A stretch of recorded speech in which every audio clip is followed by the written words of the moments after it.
En meeting dans le nord du Togo, à quelques kilomètres de la frontière avec le Faso, le président Faure Gnassingbé se pose en rempart face au terrorisme. Ce, à quelques jours des élections présidentielles.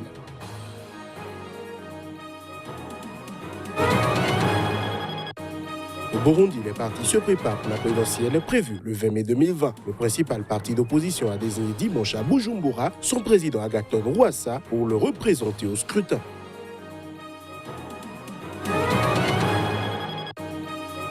Visite du secrétaire d'État américain au Sénégal, il a déclaré que les États-Unis veilleraient à faire ce qu'ils font en partenariat avec leurs alliés au sujet de la réduction ou non de leur présence militaire en Afrique.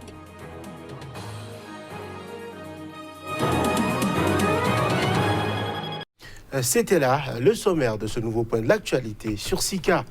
En meeting dans le nord du Togo, à quelques kilomètres de la frontière avec le Burkina Faso, le président Faure Gnassingbé se pose en rempart face au terrorisme, ce, à quelques jours des élections présidentielles. Faure Gnassingbé, chef de l'État togolais et candidat à sa propre succession pour la présidentielle du 22 février, a appelé lors de sa campagne dans le nord du pays à préserver la nation contre le terrorisme et l'extrémisme violent. Il était en meeting itinérant dans le nord, surtout à Sine-Kassé, ville togolaise frontalière avec le Burkina Faso, pays constamment menacé par des actes terroristes. Je vous remercie également pour le soutien que vous avez exprimé. Le soutien apporté à l'opération Koudiouaré, qui a pour but de sécuriser nos frontières pour mieux protéger notre territoire et surtout nos populations. Nous avons toujours été une sous-région paisible, mais depuis 2012 et la chute du régime de Muammar Kadhafi, le Mali a été pris dans la tourmente et depuis, le terrorisme se répand. Au niveau pratique, le Togo a pris des dispositions pour sécuriser sa frontière avec le Burkina Faso, mais aussi pour la défense du territoire. À ce titre, 70 personnes ont été arrêtées ces 2 derniers mois et accusées de tentatives de déstabilisation des institutions de la République. Nous sommes tout juste à quelques kilomètres de la frontière, mais avec la sécurité que le président et son gouvernement déployé pour la sécurité des Togolais, nous pensons que ça va continuer comme ça et que tous les malfaiteurs, les djihadistes seront barrés. Déclenché en 2012 au Mali, le phénomène du terrorisme s'est étendu rapidement aux pays voisins, faisant des victimes parmi les civils et les militaires. La campagne électorale se poursuit jusqu'au 20 février prochain avec 7 candidats en lice. Au Burundi, le pays se prépare pour la tenue de la présidentielle prévue le 20 mai prochain. L'heure est à la désignation des candidats par les partis désireux d'y prendre part. Le Conseil national pour la liberté, principal parti d'opposition, a désigné ce dimanche à Bujumbura son président Agathon Rwasa pour le représenter au scrutin. La candidature de Agathon Rwasa, choisie par le bureau exécutif du principal parti d'opposition au Burundi, a été dimanche présentée aux milliers de congressistes présents au cours d'une séance à huis clos. À 56 ans, ce chef historique des rebelles Hutus des Forces nationales de libération est considéré comme le principal rival du général Évariste Ndayishimiye, candidat du parti au pouvoir au Burundi, également issu d'un mouvement rebelle Hutu, le CNDD-FDD au pouvoir. Allons aux élections, et s'il y a ceux qui pensent être plus grands que les autres, nous leur demandons de respecter ce que les Burundais auront voté, parce que la voix d'un haut gradé de l'armée équivaut à celle d'un ministre, d'un chômeur, d'un éleveur ou d'un agriculteur. Ceux qui utilisent la force ou ceux qui sont liés par les divisions ethniques passées, qu'ils se remettent en cause parce que notre pays a besoin d'une force unificatrice pour qu'il y ait un progrès durable. Les élections semblent de plus en plus ouvertes, même si le parti au pouvoir au Burundi tente de tout verrouiller, estime un diplomate qui a requis l'anonymat en faisant allusion à la décision du président actuel Pierre Nkurunziza de ne pas se présenter. Au pouvoir depuis 2005, ce dernier avait surpris en annonçant en juin 2018 qu'il ne se présenterait pas à sa succession en 2020, alors que la nouvelle constitution modifiée par référendum le lui permettait. Au moins 10 personnes ont été tuées ce dimanche dans une attaque djihadiste contre une église protestante. C'est dans un village du nord du Burkina Faso. C'est ce qu'ont annoncé ce lundi des sources sécuritaires et des habitants.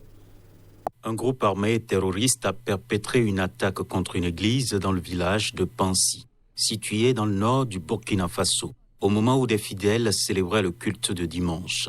Le bilan n'est pas encore définitif, mais des témoins et des rescapés font état d'au moins 10 morts. Le pasteur de l'église a été enlevé par les auteurs de l'attaque, a indiqué une source sécuritaire. C'est difficile en ce moment même d'avoir une idée de la situation, car les habitants du village ont fui après l'attaque, a déclaré un habitant contacté à Seba, une localité voisine où sont arrivées des personnes fuyant Pansi. Même à Seba, c'est toujours la psychose parce que des chrétiens et leurs pasteurs ont été tués par des terroristes, a ajouté cet habitant s'exprimant sous couvert de l'anonymat. En effet, le 10 février dernier, un groupe djihadiste avait fait irruption dans la ville de Seba avant d'enlever 7 personnes dans le domicile d'un pasteur.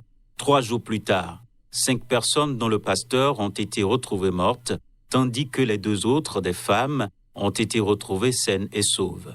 Selon le gouverneur de la région du Sahel, plusieurs imams ont été également assassinés par des djihadistes dans le nord du Burkina Faso depuis le début des attaques, il y a 4 ans.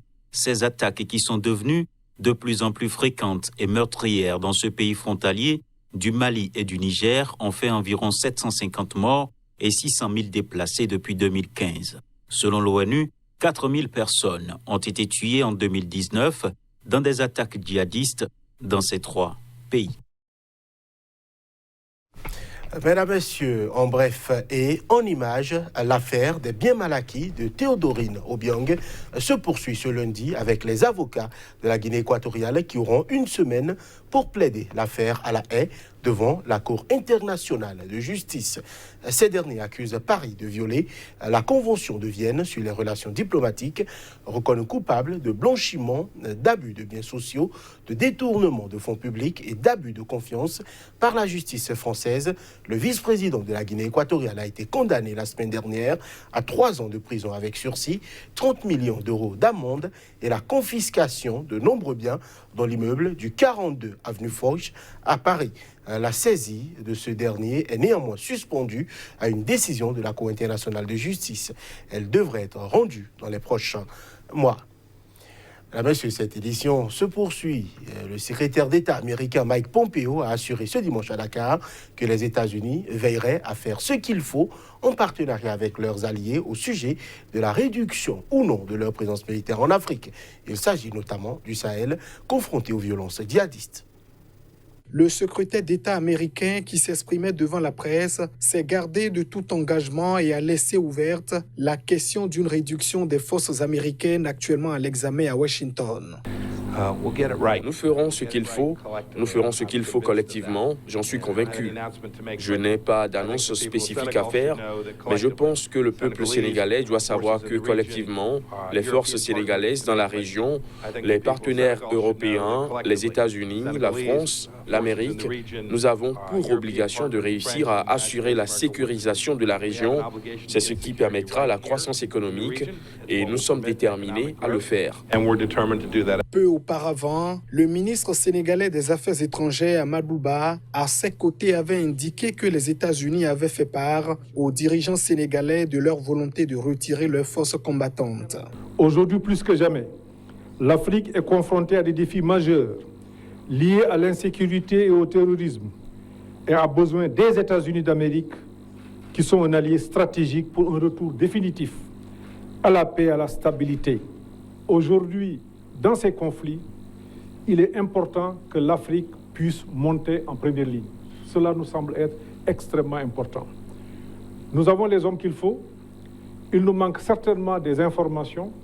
Il nous manque certainement des équipements.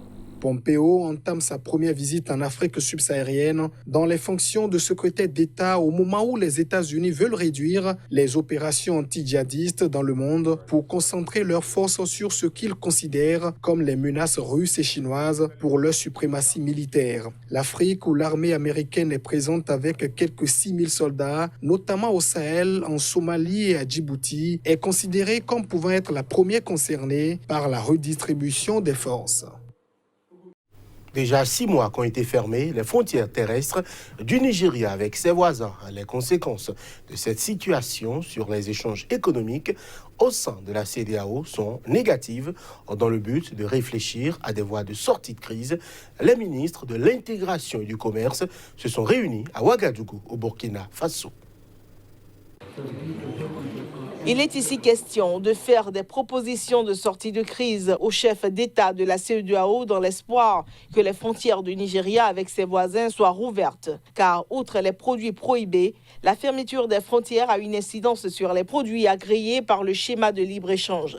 Depuis 6 mois, des pays comme le Ghana, le Togo et la Côte d'Ivoire ont vu refuser l'accès de leurs produits au marché nigérien. Une situation qui impacte négativement sur le volume des échanges intercommunautaires, car plus de 80% des entreprises et produits agréés par schéma de libéralisation des échanges dans l'espace CEDEAO proviennent des États membres directement affectés. Parmi les pistes de solution à cette crise, il est suggéré le déploiement de la carte nationale d'identité biométrique permettant de doter un grand nombre de citoyens d'un document de voyage simple à coût réduit, ce qui permettrait d'accroître une mobilité sécurisée et une réduction des tracasseries aux frontières et sur les axes routiers de la CEDEAO. Cela permettrait aussi de rassurer le Nigeria en ce qui concerne les problèmes de sécurité et de traite de personnes.